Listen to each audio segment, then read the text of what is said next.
Rare Model Reviews here, and today we have a premium unboxing. Sorry about that. Try to make that a little more special, but as you can see, that didn't quite work out. So, bad puns aside, we're going to be moving along here. And if the corny little subtitle there I tried to throw in wasn't clear enough, today we have the F90 Gundam. So this suit that I heard about a long time ago, ironically, when I got my first version of the F91, which is the original no grade, which was a piece of crap. Did not look at it. I'm not even sure if I'll be able to even review it in that bad of a condition. But this was, if I'm not mistaken, the first P Bandai exclusive master grade. And when I say that, I mean this is a ground up original master grade. If I'm not mistaken, it uses nothing from other kits, and it was again made exclusively for P Bandai. So one of the things that makes this thing special is, as you've seen from the little subtitle I kind of zoomed up on, this thing is compatible with these things called mission packs, which are basically like striker packs. As you can see here, they have, what is this, like 26 of them from A to Z. So you'll be able to use these mission packs to basically make this kit more special, because the Gundam you get right here is pretty vanilla. It's got standard equipment you'd expect to see on a Gundam, you know, the beam rifle, the shields, and beam sabers. One cool thing about those, that's blue beams, and I love that because I don't feel like enough suits use blue beams. So always kudos to Bandai when they do stuff like that. So of course there's a little bit of a thing here talking about what it is and whatnot, and what this thing is capable of. But I don't want to spend too much time looking at this thing, so we are going to get straight into it. If I can get this box off here. Voila. So of course, as you can see, this is a pretty standard size master grade. It has water slide decals here, which is usually something P Bandai does. And just look at this thing right here from the A plate. Looks like the part separation is not going to be half bad. So you see those awesome blue beams there. I'm sure they probably are reused from the Phoenix or something. I think that thing has blue beams. I know at least the real grade does. Which is, speaking of which, I got to get around to reviewing that thing.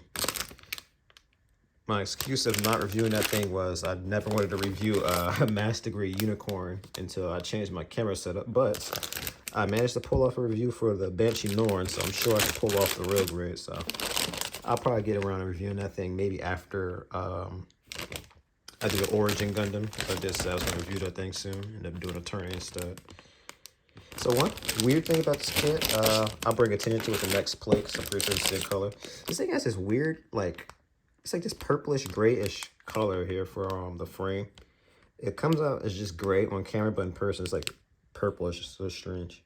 So this thing has quite a bit of stickers, and they're all pretty small. That's going to be fun to put on. Hopefully I could pull them in correctly, because small stickers are the bane of my existence. So we, of course, here have the instruction manual. Move this guy a little more. I love how it just says 90 up top. So, if the name wasn't clear, the F90 came before the F91. And honestly, the F91 is basically them taking a few of the mission packs and combining it into one suit. So hopefully you guys read that caption up there. You can pause it and read this on your own time. I don't want to sit here and read it to you guys, waste time. I like to try to keep these unboxings as short as possible. So of course it's telling you what started the SNRI and all that. I've never heard of anything called a cluster Gundam, huh? It's interesting. I have to look at this thing a little bit more when this is done. Yeah, some of these I have never heard of. Here, I thought I knew basically everything the SNRI made before they unfortunately shuttered. But it's like the old saying goes, you learn something new every day. So, straight off the bat, I probably won't build this thing anytime soon, mainly because I don't have any of the mission packs. It's funny because I actually seen a couple of them on P Bandai, but one of them was that weird and wonky set where it's like one of them turned this thing into a space shuttle with legs, and then had like some sort of surveillance type equipment with it. It didn't look very impressive, so I passed on that one. The next one was some sort of bombardier type pack, which there actually is an actual mission pack called the Bombardier, but this one basically looks similar to it. I was on the fence on it, but I was going to end up getting it because I knew eventually they were going to put the F90 up if they have mission pack showing up, and sure enough, they put it on their site twice. So when I was going to get it, it sold out. So I was like, darn it. And sure enough, like a month later, here it is. So that was my loss. But again, I do have a mission pack and something else interesting coming with it soon. So and I want to say about 4 months, those or that mission pack will show up. So that's the one I will end up probably building, reviewing this thing. But of course, I say this all the time, especially at my unboxings. If you guys want me to review this thing, say something and I will put everything else to the back burner and build this thing ASAP and get a review out to you guys. So the main reason, again, for these unboxings isn't necessarily to show you guys, well, I mean, I guess it is to show you guys what I have coming in, but really it's to let you guys know, hey, I have this now. If you want to see a review, let me know and I'll review it. Otherwise, I'm just gonna try to be responsible, put this thing on the bottom of my pile of kits to build, and it'll get built who knows when. Yes, if you guys didn't know from a lot of my videos and me mentioning, I'm very slow when it comes to building these things. So yeah, it takes me a lot longer than the average bear to build the Gundam model. Partially because I used to build these things a little too fast and mess up a lot of things. And as a result, a lot of my kits are kind of broken and whatnot due to bad building and, of course, just me just overall dropping them. But I'm looking along at this thing. The build actually, geez, words, they're hard. The build for this thing actually looks interesting. So I can't wait to actually build this thing and see what that's like. And of course, I am a huge fan of the F91. So seeing the predecessor of it is actually pretty cool. And trying to think, I want to say this might have been the surveillance pack. I don't think so. This one actually looks kind of cool. And, no, I don't think this is the one I've seen. I could be wrong. I felt like it was different, but it looks similar to the mission pack I've been passing up on. But yeah. So once again, eventually I'll get on to building this thing.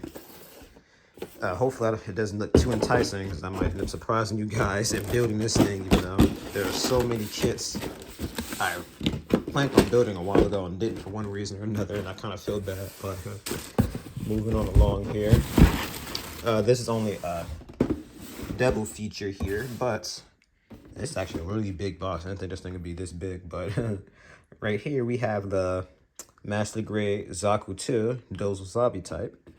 Now, you can't tell from the monochromatic P Bandai box, but besides the fact this is just a color swap of the original Zaku 2, Zaku 2 2.0. Let me see if I can show it off better from the picture here, which of course is buried on the bottom. I'm going to actually do something different and do the manual version because I want to say what I want to say here. So, oh, okay. All right, this kind of changes things. All right, they're doing this again. This is the second time I've seen a P Bandai kit do this thing though, but they basically give you the Zaku 2.0 manual, and then it's buried on the bottom. I felt the second page too, but basically they're going to have a second instruction sheet showing you how to build the rest of the stuff that is exclusive to this P Bandai version of it. But what I was basically going to tell you guys, besides the fact there's a bunch of Zaku variations here, which I think only when they were built were the Kana. I'm pretty sure there's a P Bandai version of Zaku 2 Kana, but I don't think we ever seen any of these other prototype versions. But anyway, this is the Dozo Zabi version, but I'm pretty sure this kit ended up making it in, or suit I should say, made it into Gundam Thunderbolt, but they ended up renaming it into the Royal Guard Zaku 2. If I'm not mistaken, if you guys ever played Gundam Evolution, it's in it. It's the Zaku Melee type, I think it's called in that game. So, I'm I seen it, the Dozo Zombie version years ago. It was in the Mobile Suit Variations. For those of you who don't know, a lot of those variation kits were kits that were supposed to be in the show, but ended up not making it because the budget for the original show got cut. So a lot of more exotic suits end up not making it into the show, unfortunately. Like, for example, there's even a Makuve version of the Goof. So I can only assume from some of these variations, let's say Makuve's Goof, he would have used during Odessa. He would have actually fought instead of just dropping a nuke. Probably a similar thing with Dozo. Maybe at some point he would have fought in a Zaku, got defeated, and came back in a big zone. You know, stuff like that. So, I also want to point out, I do not have the Zaku 2 2.0. It's one of those things I wanted to get, or at least the sharp version, but I never ended up getting it for one reason or another. So it's cool to finally get one. I do have the Goof 2 .0, but I never got around to reviewing it because I'm missing literally like one piece. And as a result, I cannot show off the heat rod, although I prefer to call it the shock rod. So eventually, if I could find that piece, I'd review it. I technically could review it now, but it'd be hard to really show off the heat rod, and I feel like that's like its signature weapon. But I have showed it off here and there in reviews, like in my Goof custom review. I showed that off in that review. So the Goof 2.0, it does use like the inner frame from the Zaku, so it is pretty similar to it, but still different enough that I personally think it warrants a purchase. And that's interesting. I know I thought this was exclusive to the Dozo Zombie version. This makes me wonder if all Zakus have that, because it's like something you could do to convert it into what is that, the giant bazooka, which I thought was a Dom thing, but I thought that was maybe something they threw into Dozo version, but now I'm starting to think it was just an instant period. Let me look at that one more time. Fortunately, this is earlier on where they didn't have anything in English like that. Oh yeah, it says giant bazooka. That's weird, huh? It's Donkey Bazooka and Giant Bazooka. Alright, but yeah, it was very strange that they did that, some of these P Bandai kits. I don't know if this is something they always did. They didn't start giving them their own manuals until later, but I want to say this is something they start doing a little later, because I know I have the Norn, the Banshee Norn, and it had its own manual. And then I got the Quest version of the Yakidoga, and they did the same thing where it had the original manual and like a little black and white manual that came with it, free to build new parts. So one thing I wanted to mention about this thing is it has a very strange color to it. It's not green. It's like kind of got, I guess you call this aquamarine. And it has some water slide decals there. No, one of those looks like it's for the eye. I just seen a pink sticker there, so sticker piece, a clear pink piece. So I'm wondering what's that about. And then this thing has a giant axe. Again, I'm pretty sure this thing was on Gundam Evolution. So if you guys played that game, you know what that axe is for and what it's capable of. So that's like one of the main things that made Dozu's Zaku stand out to me. The fact that the ginormous axe, which just like fits him because he's a great big guy, and you know that just looks like something he'd have in his arsenal or his personal mobile suit. So these are more parts. I think these are for the axe. Some of these might be trimmed from around the kit too. I know I see some gold trim. I thought those would have been decals or something, but we'll see when I build this thing. Now this one, I'm a little more tempted to push to the top of my list, mainly because I don't think I've seen too many people review this thing, and I always kind of like to rush out the kits that I don't see too many reviews on, just because I want to have more reviews of said suit out there. So, you know, if people are interested in this kit, now they have more references to get an opinion on whether they should buy it. So there we go. Here are these gold decals I was seeing around it on the images. So this looks really nice, by the way. So I'm going to be very careful when putting these on, because I want these to look just right. Thankfully, these are pretty good size. Usually the bigger the sticker, the easier it is to put on, at least in my opinion. And here we go. Thank you. I'm glad this one's in color. Quest's wasn't in color. It was in black and white. So this gives you a better look of what we're getting here, because they did a bootleg Zaku 2 thing. So this is what we're going to be looking at.